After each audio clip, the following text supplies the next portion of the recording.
Welcome back to the Fantasy Hockey Podcast Week 3 preview. After an insane Week 2, Brandon and I played, and we're recording this Sunday afternoon. So right now we are tied 5-5, and it's coming down to the wire. Brandon was a bold man and decided to play Vasilevsky while he was up by a ton in goaltending to chase wins, and that has backfired. So now we're chasing wins against each other. So we'll see how that goes. Catch that on Building Winners. Anyways, let's start off this week preview with a week review of last week. So you get us into your first piece of news. Sure. So we kind of alluded to this a little bit throughout last week, but I think it's pretty official that the changing the guard has happened in Anaheim, with the Henrique line of Silfverberg and Rakell being essentially the top line now, playing more ice time and more power play time. You predicted this, although not from this center, I think, of Getzlaf not being top center anymore. But this happened, faster than I expected, and with a different center. I didn't think Henrique was going to be the one to get majority ice time, rather.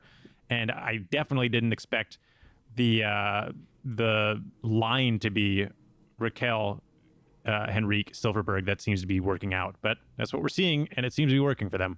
If anything, I'd say that this actually opens up the avenue for like a Sam Steele coming up and taking over that top center spot eventually this season, maybe later in the season.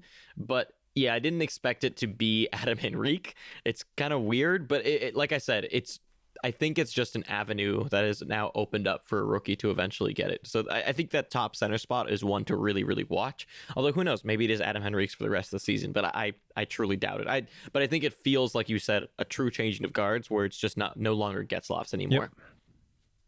Yep. For me, my first piece of news here is going to be the Colorado Avalanche, who, as you found out very painfully, are red hot and destroyed Tampa Bay. I mean, they almost look like last year's Tampa Bay to me in terms of just how good they are and how much they're destroying teams. They are 7-0-1 and don't seem to be slowing down anytime soon. I don't really have much advice or anything on them. It's more just they look really, really good. And I think as I was early in the season, I'm even higher now, I think, on Grubauer than I was. Just from a wins perspective, obviously this week was a hard week for save percentage, but I'm pretty high on him from a win percentage. I still don't trust Burakovsky. I feel like even if he goes point per game for the rest of the season, I still don't trust him. I don't know why. He's just one of those guys. But he reminds me of Nick Schmaltz just on Colorado. Low ice time, high shooting percentage, high on ice shooting percentage, just low power play time. Like a lot of things just don't line up for the point production that he's getting right now. All right, for me, Thatcher Demko has got to be somebody to point out this week. He played a .943 save percentage, a 1.64 goal against average, and 2 wins across 3 starts. I mean, they weren't the hardest starts in the world with Detroit and the Devils in there, but they did have St. Louis, and he showed up in every single game. Now, I think that because of how strong he played, there's going to be a lot of, Markstrom was gone for a while and Demko was great. Is Demko going to be the new starter? Is he going to start next week? Is he going to get whatever? And no, I don't think so. This is still Markstrom's net for now. I don't think, as much as I like Demko, and he definitely is, primed to be the future of that organization, it's still Markstrom's net to lose. And he hasn't been playing in a way that suggests that he is going to give that net up anytime soon. So don't think of Demko as anything more than a regular, like maybe a high-end backup, but not a high-volume backup. Yeah, I think what you're seeing in Demko is most likely at max a 40-60 split with Markstrom. I would be surprised if still expect Markstrom to get. Yeah, I'd be shocked if that happens. But I mean, with the play that Demko has had, like you said, this is the changing of guards. He is the future. And so at some point, Vancouver does have to test him more. And if he seems ready for that, I don't see why you wouldn't just kind of rest Markstrom a little bit more. And look, the truth of the matter is Vancouver's been playing well. I wouldn't be shocked if they could sneak into a playoff spot. And so why not go in there with a goaltender that's a little bit rested? So I think that's what we'll see. I think at most you're going to expect a 40-60 split, but I wouldn't. He kind of reminds me of Samsonov in that there's a lot of hype, but right now he's not really worth rostering outside of spot starts, because even like tonight, we're watching the Ranger game as it happens right now, and Markstrom has a 9.46 on 37 shots, which again, it's the Rangers, they suck, but still Markstrom looks fantastic. There's not really anything there to show, he needs to be, changed out for Demko at the moment. Sticking with this goaltending thing, let's go to the Sabres, who are right now sporting a 9.54 5-on-5 save percentage. It seems like everything they do right now is just wildly unsustainable and weird. High shooting percentage, high on ice shooting percentage, a ridiculous power play conversion rate. Now their goaltending is stopping literally everything. It almost feels like this is a perfect like unification of the cosmos for them, and everything is being laid out in front of them to do well, and like nothing's going to get in their way. So I still think like the Sabres and the Oilers are the two teams in different conferences that I'm most curious to see what happens when they're forced to play not only hard teams, but when they're forced to come down to their averages. And I want to see how they deal with that, because right now they are just both being so crazy. They sure are. And on that same note, a player that I feel like has been doing this is Ryan Ellis. I don't know what is going on with him right now. He has 11 points in 8 games. Only 2 of those are on the power play, which is not surprising because he doesn't play a ton of power play time. But he has a unbelievable 16% on ice shooting right now, which basically means everything is going in. So I'm just flabbergasted. I just look every time I look at him, he's got 2 more assists in every single game, and it's like, why is this happening? But I temper expectations with him. He might be fun for a bit, but he's not going to be. He's one of those guys that we've talked about that doesn't play power play 1, but still winds up putting up 40 plus. He's not a 50-point guy. Although, hey, with this giant start, maybe he has enough of a cushion that he'll get there, but his pace will slow down for sure. Yeah, you'll be taking him as like, okay, cool, 50-point defenseman, but you've already gotten a lion's share of the points, and now you're not going to see as much consistency. Yep. All right, how about I move us straight into the injury report? Let's do it. Let's see who is dead and who's alive. Yep. All right, first up, Josh Anderson. We actually mentioned him last week, but he is moved officially to the IR, but it was retroactive, so he's basically can be activated anytime. He's apparently close to returning, but sure, who knows? Next up, Dennis Cholowski. Now, he's only on this list because it has repercussions beyond him. He's only 3% owned, so it's not like the biggest news for anybody, but he was top power play on Detroit. And what that has done now is Hronek has been allowed to play top power play. And Hronek hasn't been doing much, if you've been paying attention to him at all. He's something like 20% owned. But his peripherals have been okay. His ice time has been above 20 minutes. So he's trending in the right direction. And if he gets that top power play, we can start seeing him possibly become fantasy relevant in more leagues anyway. The entire Panthers top line got hurt somehow. Lovely. So Yahoo only has they have Barkov day-to-day. I don't think they marked the other 2 day-to-day yet, but they all left the game with injuries. And Roto World did report on their injuries as like just banged up. Yeah. So that's Dadonov and Huberdeau as the other 2 that are out hurt. I don't know what to make of that, but it's weird. Next up, Matt Zuccarello. As if the Wild needed any other bad news about how terrible they are, let's take away one of their better players, is on the injured reserve. I don't know that they gave much information. I think it might be an upper body injury, but they're as guarded as any other league or any other team in the league, so who knows? Yep. Next up, Filip Forsberg is day-to-day. We don't know what's going on with him either. Nico Hischier is day-to-day. Jordan Eberle has moved to the IR with Kuhnackel for some reason is top right wing there. He's not fantasy relevant, but it's another one of those situations where Eberle may not be the highest owned guy in the world, but that top right wing next to Barzal is in an interesting position for somebody to land. So it's worth paying attention to if somebody besides Kuhnackel winds up there. John Tavares is out with a broken finger, which apparently only takes 2 weeks to heal. Is he like a cyborg? I'm pretty sure I wouldn't be able to play hockey with a broken finger in 2 weeks. But who knows? If there was any team that could afford like cyborg implants, it'd be Toronto. That's true. The weird thing is, I remember of course it's Bobby Ryan, right? He's broken his finger like 600 times. But I remember when he was fantasy relevant, he broke his finger and then played on it like a week later. And it just was Didn't like, he break fine. it again? He literally has broken it like 6 times. Yeah. I don't know. Or a finger. He's glass hands. But Bryan Little is returning, so that'll probably not make any difference. Andrew Kopp has not been like amazing or anything as their second center over in Winnipeg, but Bryan Little is an upgrade, and I don't know, who knows. And then lastly here, Evgeni Malkin is skating, Yay! but in a track jacket or track suit. So what? Yeah, It said he was skating in a tracksuit. So, I mean, it's supposed to be a soft tissue issue in his leg. So if he's able to skate, that's good news. But maybe he's having trouble with transitions or whatever. But he's not practicing with the team or anything. So he still weighs out. It's actually just his heart. Phil Kessel broke his heart. That's the soft tissue. So we're going to do a whole new segment here really quick.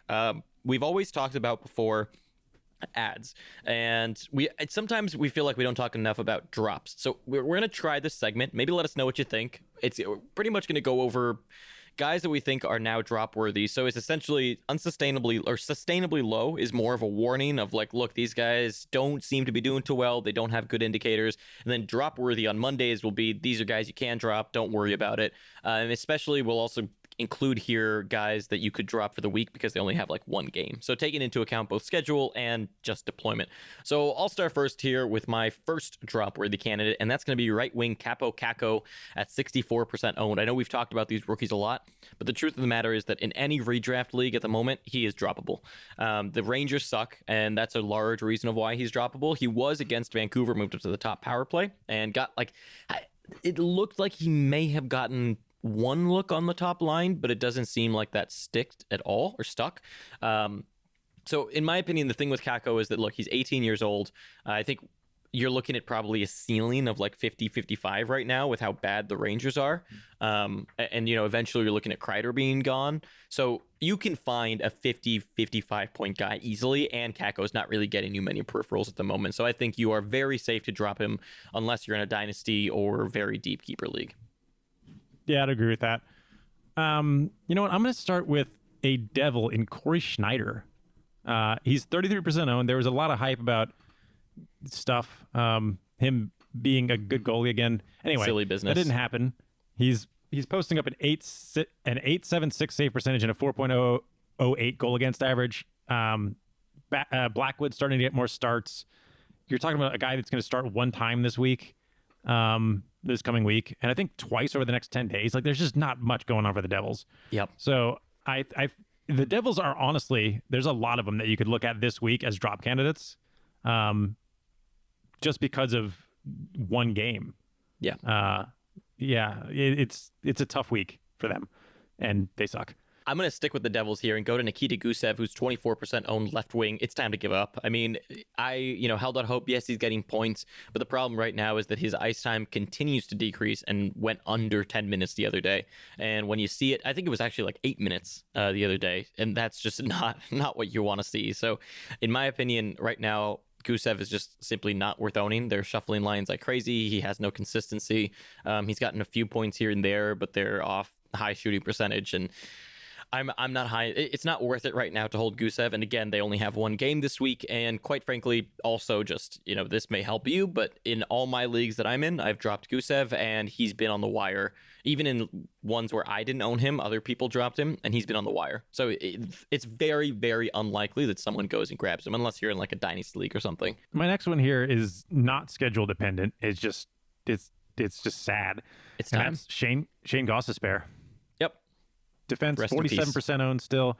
He lost top power play. That is a nail in the coffin. Yeah. He may get it back, but it doesn't seem to matter. He's getting third line pairing and third line minutes. It's all indications are bad for him right now. And that's despite how well the Flyers are playing. And I get that they're not like winning a bunch of games and they haven't been lighting the scoreboard up, but all the advanced statistics are in their kind of back pocket. They've been playing well. And there's going to be reward, and it's not going to go to Gostisbehere when all the chips are down. He's one of the ones that just is still not doing anything. And it does make me wonder if there's. I mean, I don't want to say that they're going to trade Gostisbehere, but they could use an actual power play quarterback. Yeah.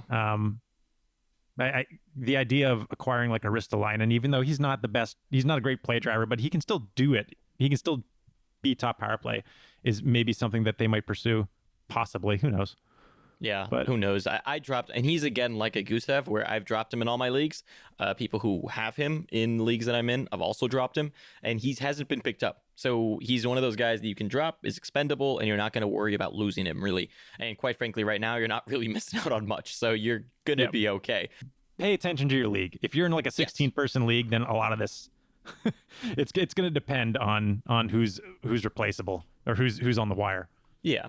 Like if you think you can replace him, for example, I think like a Gostisbehere, I've replaced him with a streamer spot depending on what that league needs for categories each week.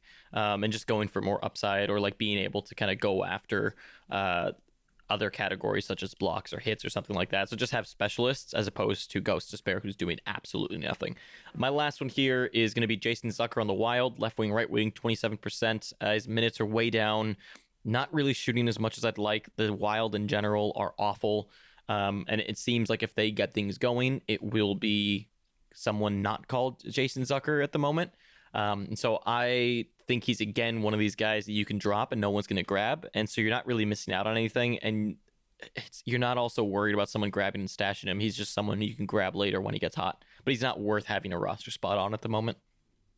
Yep, I agree. My last one here is Nino Niederreiter. Wow. Left wing, right wing, 40% owned.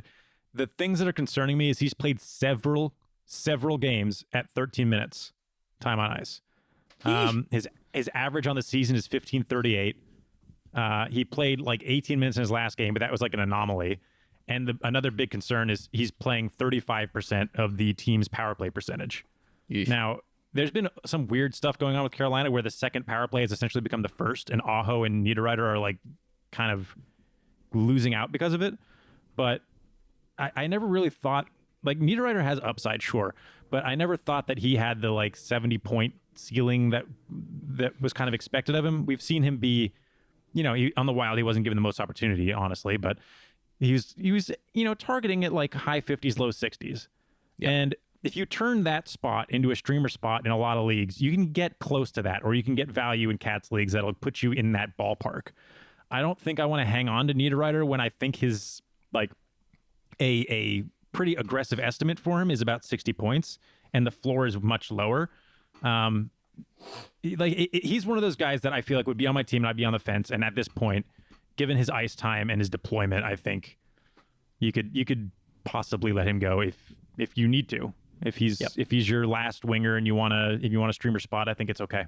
Okay, so now let's move into long-term targets. So let's get back to who you should add. So my first one here is going to be Paul Stastny, center, 36%, obviously on the Vegas Golden Knights. I'm actually shocked this is so low. Of all the centers that I've kind of looked at and thought about adding, he's probably the most exciting one and the one that makes the most sense. The other one that I've seen obviously get dropped in a few leagues is Ryan Johansson, but I actually like Paul Stastny a little bit more than him simply because of the power play. And that Stastny power play was added in every single listener league today. Yes, everyone and for quite a bit of free agent acquisition budget. So yeah, several teams went after him in each league. Don't think he's going to last very long out there. And so I wouldn't say he's like a rush to grab, right? Especially with center being so deep. But I do think that there's, for example, I think he's better than Bo Horvat. Just from a points perspective, I think he has better upside than Bo Horvat at the moment, especially if you have a bonus for power play points or a separate power play point category. But I love the line he's on, and I think he's poised to have a pretty damn good season. Yeah, he was on my list as well. Another guy on my list, he has made all the rounds now. He's been on Friday, Wednesday, and Monday. It's Jakob Silfverberg. Right wing, 24% he's made it long term. Yeah. I think he started last weekend. You know what? He may have made it all the way around. I think he made it Friday for a weekend pickup suggestion, then for short term on Monday, then sustainably high on Wednesday, and now another Monday, and he's long term, I think. He's playing the most ice time for a forward in Anaheim at above 18 minutes, which honestly is low, but they roll floor lines over there. As I already mentioned, that line is clicking. He's getting the majority of power play time as well. He's possibly the best option on that team outside of Rax. Yeah, he must be, I think. There's Rax is the best, but I mean, he's 80% owned or whatever, and he's nearly point per game. And then you got Silfverberg, who's playing pretty much the same game as Rax is right now, and he's sitting at 24%. So I think his ceiling has been pretty muted for his entire career. But they don't have a lot of options right now, and he's clicking with Rakell and with Henrique, and they have top power play. So he's going to get the opportunity, and considering all the off nights, Anaheim players always get a little bit of a bump for long-term value anyway. I think it's enough to put him over the edge. He's not necessarily somebody you need to clutch to your chest forever, but he's somebody that can have value long-term, and if he's on your roster, you're not feeling like he's bringing you down. And then going to the Flyers, I know we talked about Gostisbehere being a drop, but as an ad, I really like Travis Konechny, right wing, 44% owned. I like what he's doing. He's good for points leagues, especially. Doesn't do much for you in the peripherals department, but his minutes are up quite a bit from last year. He was getting about 15 and change last year, and right now he's up to almost 18 minutes a game. He's on the top line currently with Couturier and Giroux, and they're clicking a ton, and they've clicked before, so I'm not completely surprised that that's where he's at. His IPP is right in line with where it was at last year, but his pace is significantly higher just because of the on-ice shooting percentage, for one, which is a little bit higher, and the people that are playing around him. He's also getting way more average power play time on ice, which is good. His blocks and hits pace isn't fantastic, obviously, so again, you're not looking for peripherals. What you're looking at with him is power play points and points in general. Those are the two things that you'd be high on with Travis Konechny. Yeah, it is good to see him get like decent deployment on power play. That was always the thing that I hated about him in years coming into this. In fact, I would have argued against this suggestion had it not been you pointing out that he's actually playing power play. But yeah, I actually like Konechny. I don't know how long term I like him, but for now. All right, I have one last one, and I would suspect most people do not see this coming, and it's Jeff Carter. This is a deeper league pickup, although I honestly don't think it's that deep of a league pickup at this point, considering what he's doing. He's center right wing. He's 5% owned. He got right wing, which is that's kind of the big boost here. Carter as a center, it's harder to suggest him, but Carter as a right wing with center eligibility as well, just gives him that nice little bump up. And the thing that I like that's going on, you're talking about a guy here that has 3 points in 8 games, right? He's not lighting the scoreboard up, but he's yet to take less than 2 shots per game. So he has at least 2 shots in all 8 games. He's shot 31 times over those 8 games. He's nearly hit per game pace, and he's getting a handful of blocks. I mean, forget it, ignore the blocks, but he's probably going to be good for a little less than hit per game. And it looks like he's going to be for sure better than 3 shots a game, which is right in the wheelhouse of where I want to roster a guy. He's also doing things, at least, on the power play, but he's on that weird second power play with Kovalchuk. I don't know. I don't know how much I actually rely on what's going on with power play there, but considering how much he's shooting, something's up with him, and I want to ride out and see where that goes. At the very least, I'll take the shots. So you like Carter over Kovalchuk at the moment? Yes, I do. Okay.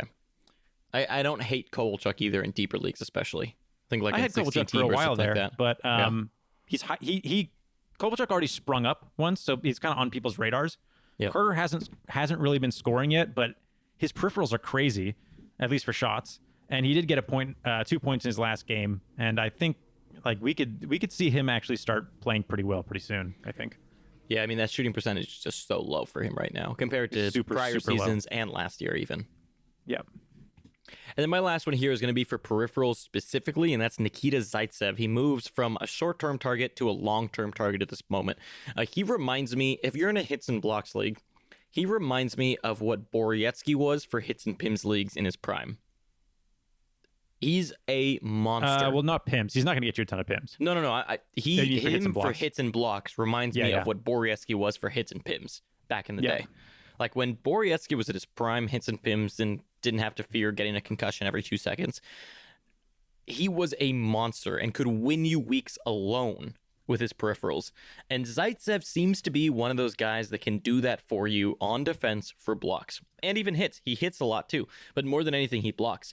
And those blocks, and he shoots a little bit, not a lot to really be relevant, but it's a nice ad. Yeah, it's a nice ad on top of what he does. But he's one of those guys that if you're looking for a specialist on defense, he's probably my favorite. And the fact that he's on a team that gets outshot like crazy, like Ottawa does, on top of that, he is a blocker. And he to me just seems like a guy that you could have as a specialist on your roster, and you probably won't regret it. Like, he might be one of those guys that you might think about sometimes using as a util spot as a defenseman, just because you might be down in blocks. And again, many people don't win blocks with that many. You don't need many blocks to win normally, especially in like a 12-person. As you get deeper, even less so. And so a guy like Zaitsev can put you in one of those scenarios where you automatically win a category, and you might be able to think about some trades where guys who get a lot of blocks but don't do much else, you may be able to move and get different pieces and kind of shuffle some things around just because you have a guy who you know will get you blocks. And so Nikita Zaitsev, I feel like, might be getting avoided because he's on Ottawa. But quite frankly, when you look at who Nikita Zaitsev is and what he does, it's actually a positive that he plays on Ottawa. Now, again, there's the plus-minus situation, but I personally ignore plus-minus in all my plus-minus leagues and just kind of go for other categories. But regardless, the fact of the matter is, like, if you're going for blocks, Nikita Zaitsev is a monster. Yeah, totally agree. And now for the week preview, and starting off with teams with 4 more games, which will be Ottawa, Detroit, Vegas, Chicago, Philadelphia, San Jose, St. Louis, Toronto, Anaheim, and Los Angeles. And teams with 2 or less are going to be Tampa Bay, Kucherov, hurting people yet again, Vancouver, Montreal, Carolina, Winnipeg, and the Devils, who only have 1 game. Now, most importantly, there are 3 teams that play 3 or more off nights, and that's going to be Ottawa, who has 4, yet again another week to pick up Nikita Zaitsev, Detroit, who plays 3, and Vegas Golden Knights as 3 off nights as well. Okay, so moving into short-term targets, my first one is going to be Adam Henrique, center, 25%. I would honestly recommend Silfverberg here, and I get that Anaheim doesn't play multiple off nights or anything, but if you're in a situation where you can manage the heavy game nights this week aren't that bad, so there's probably a couple that are going to work for you. And with that, I like what's going on with Henrique. The thing is, I actually like Silfverberg more, but we've seen his ownership is, or rather, I already talked about him in long term. And I'm actually kind of confused why Henrique is above Silfverberg in ownership. So really the suggestion is Silfverberg first, and then if you need a center, Henrique is an option. We've already talked, enough about what's going on with that top line. I think Henrique is worth a short-term look, at least if you can get him in at least 3 of the games this week. And then for me, my next one. So my 3 short-term targets are really kind of specialists and I guess risk takers. There's a lot of options this week, but I don't like that many point upside guys aside from Anaheim, really. Like you were saying, there's not that many from a points perspective that I like this week. The one that I do sort of like for points is Nemesnikov, 6% owned, left wing, right wing on Ottawa. Yeah, I got him too. Again, short-term target for sure, not a long-term, but the fact that he's getting so many minutes playing on the top line is promising. He's getting some pretty decent average power play time on ice, which isn't bad. I'm pleased with that. And then on top of that, he's just factoring into a lot of points. He's currently sitting at 71%, which isn't that crazy actually for a top line guy. I think it probably ends up more in like the 60%-ish, but he seems like a good bet as someone who's going to have 4 off nights this week. That's why not, right? It's just one of those guys where it's like, okay, he's going to get you probably potentially 2 extra starts. Like if you're dropping a Gusev for like a Nemesnikov, it's pretty good. So in my opinion, Nemesnikov is the best bet on Ottawa to get those 4 off nights for points at least. They have an easy schedule too. It's Dallas, Detroit, Islanders. Okay, that's kind of hard. And Sharks. Most of those teams are just letting goals in left and right. So, Nemesnikov getting that bump up after the trade from the Rangers. I really like him a lot this week at least. Considering they're playing him 22 minutes a game or whatever, and he's shooting and hitting. My next one, there is a point scorer I like this week that does play 3 off nights, and that's Andreas Athanasiou. Now, there's a lot of he's getting dropped a lot. Yeah, and there's a good reason for that. He's been not so good since he came back. However, he's 20% owned, center left wing. I actually picked him up in a couple of leagues for the upcoming week, and the reason is he is going to get deployed on top power play finally. That was one of the big things that was holding him back. He was playing second line, which big drop off there in Detroit, but also second power play with Hronek taking top power play. They reversed that in the last game, so he's going to have some exposure to the big guns. And also, I think with the kind of shuffling around they've been doing on that top left wing, there's a possibility he shows up there at some point. I'm not like betting on that. I'm basically saying Athanasiou has 3 off nights this week. He tends to shoot the puck a lot, and the upside for some points is decent, right? That's kind of the whole thought process. They're playing Vancouver, Ottawa, Buffalo, and St. Louis. So it's not the easiest schedule. I think Ottawa, hopefully, Buffalo is due for some regression, but who actually knows who they are at this point? So it's hard to tell if goals are going to be scored in that game or not. And then the other 2, it's to be seen what'll happen. But And actually, they get a tired St. Louis, so that'll help. They're probably going to wind up against Jake Allen, who has been himself. So with that in mind, I think that Athanasiou has a decent short-term prognosis here, just with the teams he gets to play against and the fact that he has 3 off nights, which are hard to come by if you do have trouble with those heavy game nights this week. It was only fitting that eventually this man made it back on our lists. Ryan Reaves. Beautiful, beautiful man. Yep. Right wing, 10% owned. Vegas has 3 off nights. If you need hits, he's got hits. He's currently on pace for 428 hits. That's a few. Just a few. He is killing it. I mean, he's kind of like a Zaitsev, in which you could pick him up and he probably wins you a hits week alone. You don't need anybody else, pretty much. It's insane. So he's actually shooting more this season, which doesn't say a lot because he didn't shoot that much last season, but it's something. At least you get a few shots on goal also with your hit specialist. But Ryan Reaves is interesting to me with 3 off nights, 4 total games. And yeah, if you're in a hits league, I would recommend this week specifically taking a long look at Ryan Reaves. You know what's funny? One thing I just a very short aside about Athanasiou. He has 1 point, but 100% IPP. Which means Detroit's just not good. Like nobody's scoring points with him on the ice at all. Somehow, that's crazy. I'm not entirely surprised by that. I mean, it's pretty much the Larkin and Mantha show there. Yeah, but wow, he's played 6 games. Like nobody could score on the ice with. It's just crazy to me. That's a lot of not scoring for an entire team, basically. Whew. Okay, and then on the flip side here, another person that I wanted to mention who has 3 off nights is Mike Green. Not fantastic. He's 10% owned, obviously, defenseman. I would rather Hronek before you get into the rest of what you're about to say, but it depends what you're going for. I mean, look, like we've said already, Detroit sucks. And so I think that going with any Detroit defenseman for the sake of points is pretty stupid. Even if it's Hronek. I think Hronek, sure, will maybe get you a single power play point or something like that, but it's not.